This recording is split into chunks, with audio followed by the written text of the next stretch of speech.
Right, പ്രിയമതയിലേക്ക് മടങ്ങിയെത്താം. Shri T K Hamza, നേരത്തെ കെ സി വേണുഗോപാൽ സൂചിപ്പിച്ചതുപോലെ 1989 പോലൊരു സാഹചര്യമല്ല. ഇറാഖിലെ വിമതർ അവിടുത്തെ സർക്കാരിനെതിരെ നടത്തുന്ന പോരാട്ടം അതൊരു ആഭ്യന്തര യുദ്ധമാണ്. അവിടെ ഇടപെടുന്നതിന് നയതന്ത്രപരമായി ചില പരിമിതികൾ സർക്കാരിനുണ്ട് എന്ന് കെ സി വേണുഗോപാൽ ചൂണ്ടിക്കാണിച്ചിരുന്നു. അതുകൂടി കണക്കിലെടുത്താൽ കേന്ദ്ര സർക്കാർ കാര്യക്ഷമമായി ചില നടപടികൾ സ്വീകരിച്ചു എന്ന് പറയാമോ?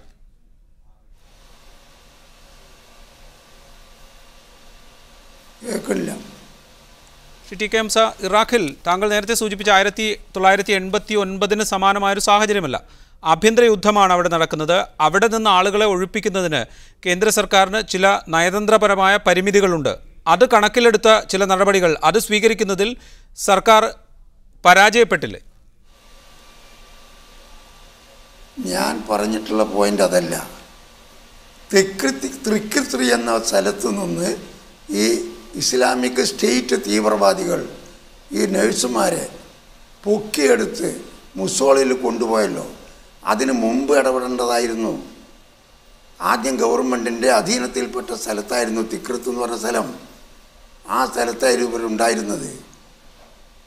എന്തുകൊണ്ട് ഇത്രയധികം താമസിച്ചു ഇതിൽ ഇടപെടാൻ? അവിടുത്തെ ഇറാഖിലെ രാഷ്ട്രീയവും ആഭ്യന്തര പ്രശ്നങ്ങളും മനസ്സിലാക്കാതിരുന്നാൽ അതിന് ഒരു പരിഹാരമല്ല. അവിടെ ഷിയ സുന്നി തർക്കമാണ്. ഷിയാക്കൾ ഭൂരിപക്ഷവും സുന്നി ന്യൂനപക്ഷവുമായിരുന്നു. ആ സുന്നികളായിരുന്നു ഷിയാക്കളുടെ മേലെ ഭരണം നടത്തിയിരുന്നത് സദ്ദാം ഹുസൈൻ്റെ കാലത്ത്.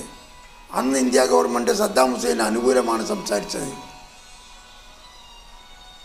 ഇന്ന് ഇന്ത്യ ഗവൺമെൻറ് നിലവിലുള്ള ഗവൺമെൻറ് ഷിയ ഗവൺമെൻറ്റാണ്. ആ ഗവൺമെൻറ്റിന് അനുകൂലമായിട്ടാണ് ഇപ്പോൾ സംസാരിക്കുന്നത്. അതിനെതിരാണ് ഇസ്ലാമിക് സ്റ്റേറ്റ് എന്ന വിപ്ലവകാരികൾ, തീവ്രവാദികൾ. വിമതർ എന്ന് എന്ത് പറഞ്ഞാലും അവരിൽ പകുതിയോളം രാജ്യം പിടിച്ചടക്കി കഴിഞ്ഞു. അതിൽപ്പെട്ട സ്ഥലമാണ് മുസോളി. ആ മുസോളിയിലാണ് ഇപ്പോൾ നമ്മുടെ നേഴ്സുമാർ കുട്ടികളുള്ളത്.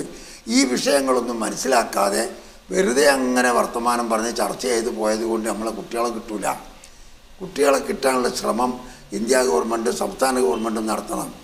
ഞാനന്ന് ജോർഡാനിൽ പോയി ഇറാഖിലെ തടവുകാരെ അഭയാർത്ഥികളെ കൊണ്ടുവന്നു എന്ന് പറഞ്ഞത് ഇന്ത്യ ഗവൺമെൻറ്റിൻ്റെ സഹായത്തോടു കൂടിയാണ്. അന്ന് ബഹുമാനപ്പെട്ട VP സിംഗ് ആണ് ഇന്ത്യൻ പ്രധാനമന്ത്രി.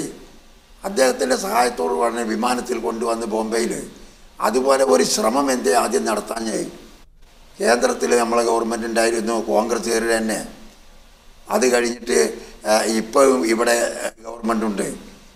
ഇവരാരും ഒരു ശ്രമവും നടത്താതെ ഇവിടെ നിന്നിട്ട് ഇങ്ങനെ പത്രപ്രസ്താവന, സ്റ്റേറ്റ്മെൻറ്റ് ഇതിൽ കവിഞ്ഞ് ഒരു ശ്രമവും നടത്തുന്നു എന്ന് ഞാൻ മനസ്സിലാക്കുന്നില്ല. ടി കെ ഹംസ, മടങ്ങിയെത്താൻ താങ്കളിലേക്ക്. ഇപ്പോൾ പ്രിയംവദ വീണ്ടും ടെലിഫോൺ ലൈനിലുണ്ട്. പ്രിയംവദ, എന്താണ് അവിടെ നിന്ന് ഇപ്പോൾ പ്രിയംവദയ്ക്ക് ലഭിക്കുന്ന വിവരങ്ങൾ?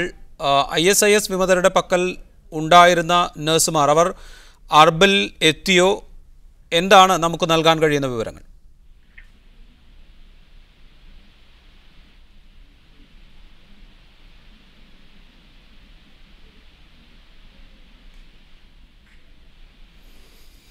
ടെലിഫോൺ ലൈനിൽ തകരാറുകളുണ്ട്. മടങ്ങിയെത്താം പ്രിയമതയിലേക്ക്. ഒരിക്കൽ കൂടി കെ സി വേണുഗോപാലിലേക്ക്. ശ്രീ കെ സി വേണുഗോപാൽ, ഇറാഖിലുണ്ടായ പ്രശ്നം, അവിടെ 20,000-ലധികം ഇന്ത്യക്കാർ ഉണ്ട് എന്നാണ് ഔദ്യോഗികമായ കണക്കുകൾ.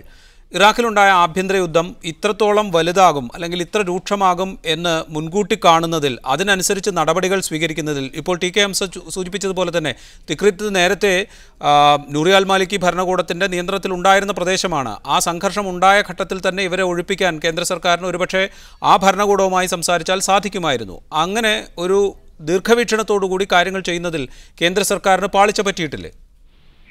അല്ല, ഇതിനകത്ത് ഞാൻ പറഞ്ഞല്ലോ, അതൊക്കെ വിലയിരുത്തപ്പെടേണ്ടതാണ്, വസ്തുതാപരമായി വിലയിരുത്തപ്പെടേണ്ടതാണ്. ഇക്കാര്യത്തിൽ നേരത്തെ കോടതി ഈ പ്രശ്നങ്ങളിൽ ഇടപെട്ടിട്ട് കുറച്ചും കൂടെ എഫക്റ്റീവായി നമ്മുടെ നയതന്ത്ര ഉദ്യോഗസ്ഥന്മാരെ അവിടെ അയച്ച് ചെയ്യേണ്ടതൊക്കെ ആയിരുന്നു എന്നുള്ളതിന് സംശയമൊന്നും. ഞാനിപ്പോൾ സൂചിപ്പിച്ചത് നമ്മുടെ 46 നഴ്സുമാരെ ഇപ്പോഴും ബഹുമാനപ്പെട്ട ടി കെ ഹംസ അവർ തിരിച്ചെത്തും എന്നുള്ളത് സ്ഥിരീകരിക്കാൻ തയ്യാറില്ലാന്ന് തോന്നുന്നു.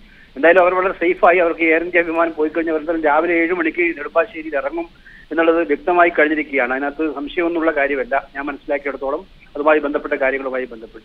അപ്പൊ ആ കാര്യത്തിൽ നമ്മൾ വിജയിക്കാൻ കഴിഞ്ഞു എന്നുള്ളതാണ് ഞാൻ പറഞ്ഞത്. നേരെ മറിച്ചിട്ട് അവിടെ എടുക്കേണ്ടിരുന്ന നമ്മുടെ ഇന്ത്യക്കാരായ മുഴുവൻ ആളുകളെയും സുരക്ഷിതമാക്കി കൊണ്ടുവരേണ്ടിരുന്ന ആവശ്യമായ മുൻകരുതൽ എടുക്കുന്ന കാര്യത്തിൽ വിദേശകാര്യ മന്ത്രാലയത്തിന് വളരെ കാര്യക്ഷമത കുറഞ്ഞിട്ടുണ്ട് എന്നുള്ള കാര്യം ഇപ്പം പറയപ്പെടുന്നുണ്ട്. അത് വിലയിരുത്തപ്പെടണം. ഇപ്പൊ പാർലമെന്റൊക്കെ വരുന്നല്ലോ, ചർച്ച ചെയ്യപ്പെടുമെന്നുള്ള കാര്യത്തിൽ സംശയമില്ല. എന്തായാലും ഇവിടെയുള്ള പ്രധാനപ്പെട്ട പ്രശ്നം ഈ കാര്യത്തില് ഈ പറയുന്ന നമ്മുടെ മുൻപ് ലിബിയയിൽ ഇതുപോലെ ആഭ്യന്തര യുദ്ധങ്ങൾ ഉണ്ടായി, അവിടെ പ്രശ്നം ഉണ്ടായപ്പോൾ അവിടെയുള്ള ഇന്ത്യക്കാരെ മുഴുവൻ കൊണ്ടുവരാൻ അന്നത്തെ UPA ഗവൺമെന്റ് തന്നെയാണ് മുൻകൈ എടുത്ത് കൊണ്ടുവന്നത്. സാധാരണഗതിയിൽ ഇത്തരം പ്രശ്നങ്ങൾ ഉണ്ടാകുമ്പോൾ, ഇത്തരം ഇഷ്യൂസ് ഉണ്ടാകുമ്പോൾ കേന്ദ്ര ഗവൺമെന്റിന്റെ ഭാഗത്തു നിന്നാണ് നടപടികൾ ഏറ്റവും ശക്തമായി വേണ്ടത്.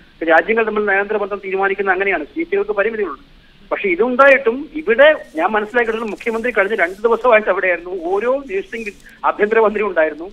അവിടെയുള്ള ഓരോ ആളുകൾ, ഈ 46 പേരുമായിട്ട് മിക്കവാറും അവരുടെ ഫാമിലിയുമായിട്ട് മുഖ്യമന്ത്രിയും മന്ത്രിമാരും നേരിട്ട് സംസാരിച്ചു. ഞാൻ സാക്ഷിയായിരുന്നു. ഇന്നലെ കേരള ഹൗസിൽ ഈ ഓപ്പറേഷൻസ് ഒക്കെ നടക്കുമ്പോൾ ഞാൻ അവിടെ ഉണ്ടായിരുന്നു ഇതുമായി ബന്ധപ്പെട്ട്. അപ്പൊ ഇതിനകത്ത് അവർ എന്ന് വെച്ച് മുഖ്യമന്ത്രിയുടെ മായാജാലം കൊണ്ട് മടങ്ങിക്കൊണ്ടുവന്നൊന്നും ഞങ്ങളാരും പറയാൻ ഉദ്ദേശിക്കുന്നില്ല. ഗവൺമെന്റ് ഉണർന്നു. 4 പ്രാവശ്യം അദ്ദേഹം വിദേശകാര്യമന്ത്രിയെ കണ്ടു, ഇതിന്റെ ഗൗരവം മനസ്സിലാക്കിപ്പിച്ചു, അവരും ഇടപെട്ടു. അപ്പൊ അങ്ങനെ ഒരു കൂട്ടായ പരിശ്രമത്തിന്റെ ഫലമായിട്ട്, ഒപ്പം ചില നയതന്ത്ര സമീപനങ്ങളുടെ ഫലമായിട്ട് അവർ തിരിച്ചെത്തുന്നു എന്നുള്ളത് ആശ്വാസകരമായ കാര്യമാണ്. ഇനി ബാക്കി അവിടെയുള്ള ആളുകളെയും ഇപ്പൊ പറഞ്ഞ് തീർന്നില്ല, പ്രശ്നങ്ങളൊന്നും തീർന്നില്ല. അവിടെ എന്ത് സംഭവിക്കാവുന്ന സാഹചര്യമാണുള്ളത്. ബാക്കിയുള്ള ആളുകളെ കൊണ്ടുവരുന്ന കാര്യത്തിൽ കേന്ദ്ര വിദേശകാര്യ മന്ത്രാലയത്തിന്റെ ഭാഗത്തു നിന്ന് കുറച്ചുകൂടി ഗൗരവമായ കാര്യക്ഷമമായ സമീപനങ്ങൾ ഉണ്ടാകേണ്ടത് ആവശ്യമാണെന്നുള്ള കാര്യത്തിൽ സംശയമില്ല, തർക്കമില്ല. ആ ഗൗരവത്തോട് ഉൾക്കൊള്ളണം. പാർലമെന്റൊക്കെ തുടങ്ങുമ്പോൾ ഇത് നിർബന്ധമായും ചർച്ചയാകും.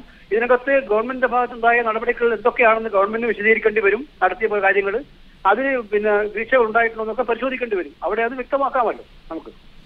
റൈറ്റ്, മടങ്ങിയെത്താം ജിതിൻ ലോഹിയിലേക്ക് ഒരിക്കൽ കൂടി. ശ്രീ ജിതിൻ ലോഹി, ഇവിടെ ടി കെ ഹംസ ചൂണ്ടിക്കാണിച്ചതുപോലെ കുറച്ചുകൂടി നേരത്തെ നടപടികൾ എടുത്തിരുന്നുവെങ്കിൽ തിക്രിത്ത് ഒരുപക്ഷെ നൂറിയാൽ മാലിക് ഭരണകൂടത്തിൻ്റെ നിയന്ത്രണത്തിലുണ്ടായിരുന്ന സമയത്ത് താങ്കൾ നേരത്തെ സൂചിപ്പിച്ചതുപോലെ അന്ന് തന്നെ ഭൂരിഭാഗം നഴ്സുമാരും ഞങ്ങൾക്ക് മടങ്ങിപ്പോരാൻ താല്പര്യമുണ്ട് എന്നറിയിച്ചിരുന്നു. ആ സമയത്തൊരു നടപടി സ്വീകരിച്ചിരുന്നെങ്കിൽ അവസാന ഘട്ടത്തിലേക്ക് ഞങ്ങൾക്കിനി ശവപ്പെട്ടി അയച്ചാൽ മതി എന്ന് നഴ്സുമാർ സന്ദേശം അയക്കുകയും അത്തരം ഒരു ആകുലമായ കുടുംബങ്ങൾ പോലും വലിയ ആശങ്കയിൽ നിൽക്കുന്നൊരു സാഹചര്യം അത് ഒഴിവാക്കാമായിരുന്നില്ലേ? തീർച്ചയായിട്ടും ഒഴിവാക്കാമായിരുന്നു. കഴിഞ്ഞ 18-20 ദിവസത്തോളമായിട്ട് നഴ്സുമാർ അവിടെ കുടുങ്ങിക്കിടക്കുകയാണ്. അവരെ ഫോണിലൂടെ ബന്ധപ്പെടുന്നു. ഇവിടെ രാഷ്ട്രീയ നേതാക്കന്മാരും നയതന്ത്ര പ്രതിനിധികളും പത്രസമ്മേളനം നടത്തുന്നു എന്നതല്ലാതെ അവരെ അവിടുന്ന് രക്ഷപ്പെടുത്താനുള്ള യാതൊരു നടപടികളും നടത്തിയിട്ടില്ല എന്നുള്ളത് ഖേദകരമായ ഒരു സത്യമാണ്. നമുക്കറിയാം, ബംഗ്ലാദേശിലെയും ഫിലിപ്പീൻസിലെയും നഴ്സുമാരെ രക്ഷപ്പെടുത്താൻ വേണ്ടി അവിടുത്തെ എംബസികൾ വഴി അവർ ശക്തമായ ഇടപെടലിലൂടെ അവർ രക്ഷപ്പെടുത്തി കൊണ്ടുപോയിട്ടുണ്ട്. പല വാദങ്ങളും നടക്കുന്നുണ്ടെങ്കിലും എന്തുകൊണ്ട് ബംഗ്ലാദേശിനും ഫിലിപ്പീൻസിനും സാധിച്ചിരുന്നെങ്കിൽ അത് എന്തുകൊണ്ട് ഇന്ത്യക്ക് സാധിച്ചില്ല? ഇതൊക്കെ ചർച്ച ചെയ്യപ്പെടേണ്ട വിഷയമാണ്. തീർച്ചയായിട്ടും എനിക്കിവിടെ യുണൈറ്റഡ് നഴ്സസ് അസോസിയേഷൻ്റെ ഭാരവാഹി എന്നുള്ള നിലയിൽ എനിക്കിവിടെ CM-നോടും KC വേണുഗോപാൽ സാറിനോടും ഇന്ത്യൻ ആഭ്യന്തരമന്ത്രിയോടൊക്കെ പറയാനുള്ള ഒരു കാര്യം, നാളെ നെടുമ്പാശ്ശേരി എയർപോർട്ടിൽ 6 മണി 7 മണിക്ക് ഇവരിറങ്ങിയ ശേഷം ഈ വിജയത്തിൻ്റെ നയതന്ത്ര വിജയത്തിൻ്റെ ക്രെഡിറ്റുകൾ ഏറ്റെടുത്ത് ഇവരെ മറക്കാതെ ഇവർക്ക് വേണ്ടി പുനരധിവസിക്കാനുള്ള അടിയന്തരമായിട്ടുള്ള നടപടി കേരള ഗവൺമെൻറ്റുകളുടെ ഭാഗത്തുനിന്നുണ്ടാവണം. കാരണം ഈ 46 നേഴ്സുമാരിൽ 95% വിദ്യാഭ്യാസ വായ്പ എടുത്ത് ലക്ഷങ്ങൾ മുടക്കി ജോലിക്ക് പോയവരാണ്. ഇനി അവർ ഇവിടെ നാട്ടിലെത്തി ഒരു ആത്മഹത്യയുടെ വക്കിലേക്ക് അവരെ നയിക്കാതെ അവർക്ക് ജോലി നൽകി അവരെ പുനരധിവസിക്കാനുള്ള ഒരു ഉറച്ച നടപടികൾ ഗവൺമെൻറ്റിൻ്റെ ഭാഗത്തുനിന്നുണ്ടാവണം. ഞങ്ങൾക്കറിയാൻ കഴിഞ്ഞത് ഈ 46-ൽ ഒരു തമിഴ്നാട്ടിൽ നിന്നുള്ള തൂത്തുക്കുടിയിൽ നിന്നുള്ള ഒരു നേഴ്സുണ്ട്. ആൾ നാട്ടിലെത്തിക്കഴിഞ്ഞാൽ ആൾക്ക് ഗവൺമെൻറ് ജോലി നൽകാനുള്ള തീരുമാനമായിട്ടുണ്ട്. പക്ഷേ കേരള സർക്കാരിൻ്റെ ഭാഗത്തു നിന്നോ മറ്റ് നയതന്ത്ര പ്രതിനിധികളുടെ ഭാഗത്തു നിന്നോ കേന്ദ്ര സർക്കാരിൻ്റെ ഭാഗത്തു നിന്നോ മലയാളി നഴ്സുമാരുടെ കാര്യത്തിൽ ഇപ്പോൾ പ്രിയംവദ റാഖിൽ നിന്ന് വീണ്ടും ടെലിഫോൺ ലൈനിലുണ്ട്. പ്രിയംവദ, എന്താണ് നമുക്ക് പ്രേക്ഷകർക്ക് നൽകാൻ കഴിയുന്ന ഏറ്റവും പുതിയ വിവരങ്ങൾ?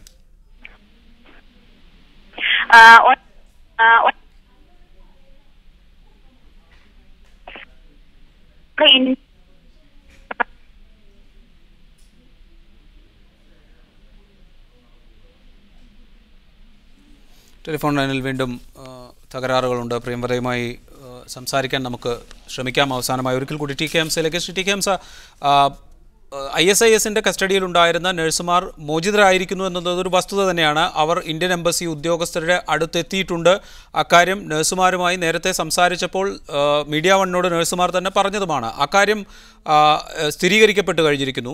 നഴ്സുമാരെ മോചിപ്പിക്കുന്നതിന് ഈ അവസാന ഘട്ടത്തിലാണെങ്കിൽ പോലും നഴ്സുമാരെ മോചിപ്പിക്കുന്നതിന് കേന്ദ്ര സർക്കാരിൻ്റെ ഇടപെടൽ അല്ലെങ്കിൽ കേരള സർക്കാർ കാണിച്ച ഉത്സാഹം, അതുവഴി കേന്ദ്ര സർക്കാരിൻ്റെ ഇടപെടൽ ഇതൊക്കെ സഹായിച്ചിട്ടുണ്ട്. പക്ഷേ അവിടെ കുടുങ്ങിക്കിടക്കുന്ന ബാക്കിയുള്ളവരുടെ കാര്യത്തിൽ ഇത്തരം നടപടികളൊന്നും ഉണ്ടാകുന്നില്ല. എങ്ങനെയാണ് ഈ നയതന്ത്ര നീക്കങ്ങൾ നഴ്സുമാരുടെ കാര്യത്തിൽ മാത്രം ഫലപ്രദമാവുകയും ബാക്കിയുള്ളവരുടെ കാര്യത്തിൽ നടക്കാതിരിക്കുകയും ചെയ്യുന്നത്? അതെന്ത് സാഹചര്യമായിരിക്കും?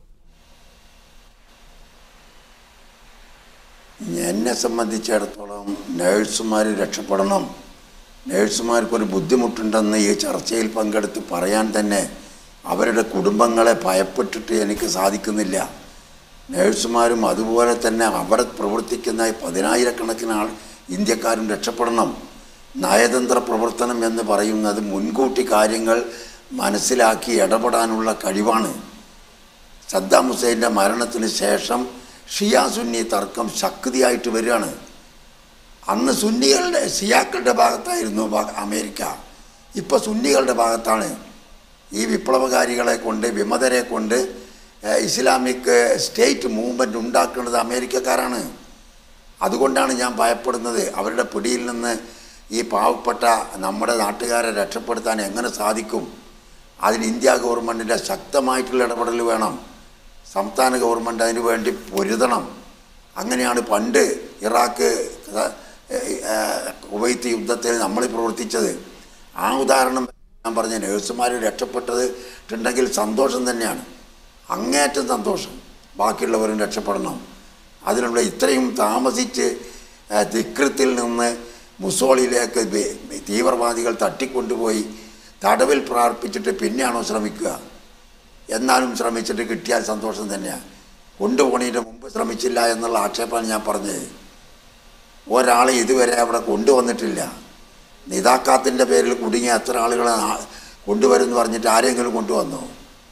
ഇതൊക്കെ രാഷ്ട്രീയ ലാഭത്തിനുള്ള ബഡായികൾ മാത്രം പോരാ. നഴ്സുമാർ രക്ഷപ്പെട്ട് കണ്ടാൽ തന്നെ നമ്മൾ വിശ്വസിക്കാൻ സാധിക്കുള്ളൂ. ബാക്കിയുള്ള കാര്യങ്ങൾ